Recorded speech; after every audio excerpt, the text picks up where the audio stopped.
ভাবে এগিয়ে নিচ্ছিলেন আমাদের জুলাই জজবার প্রাণ শহীদ শরীফ ওসমান হাদি ভাই।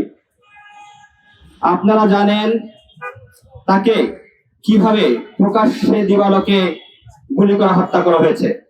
আজকে বিপ্লব পরবর্তী বাংলাদেশে এতদিন পার হয়ে যাওয়ার পরেও তার বিচারের জন্য আমাদেরকে রাজপথে নামতে হচ্ছে, এটা আমাদের জন্য অত্যন্ত দুঃখজনক বিষয়। আমরা মনে করি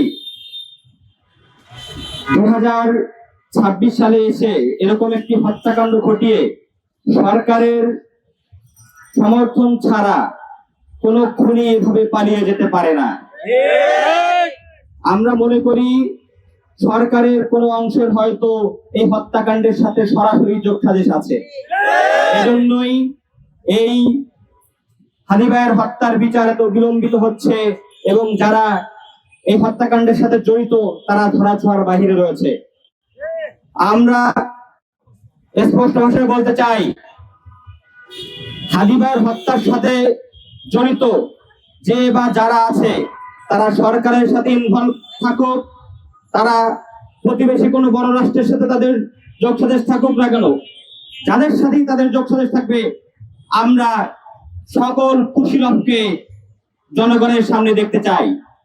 আমরা স্পষ্ট ভাষায় বলবো, ইন্টারিম সরকার এই সকল কুশীলবকে জনগণের সামনে তাদের নাম প্রকাশ করো এবং তাদেরকে বিচারের আওতায় আনো। যারা গোয়েন্দা সংস্থা আছে তারা যদি এই হত্যাকারীদেরকে খুঁজে বের করতে না পারে তাহলে বাংলাদেশের জনগণের টাকায় তাদেরকে বেতন দেওয়ার কোনো মানে হয় না। আমরা অবিলম্বে এই হত্যাকাণ্ডের বিচার চাই। ইন্টারিম সরকার যদি বিচার করতে ব্যর্থ হয় তাহলে তাদেরকে পদত্যাগ করা উচিত।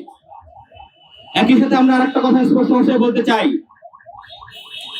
হাদি ভাইকে হত্যা করে, একজন হাদি ভাইকে হত্যা করে আধিপত্যবাদের বিরুদ্ধে আমাদের যে লড়াই, জেনজির যে লড়াই, জুলাই জনতার যে লড়াই, এই লড়াইকে থামিয়ে দেওয়া যাবে না।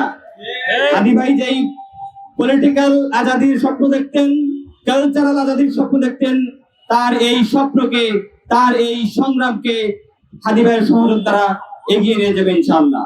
ইনকিলাব জিন্দাবাদ।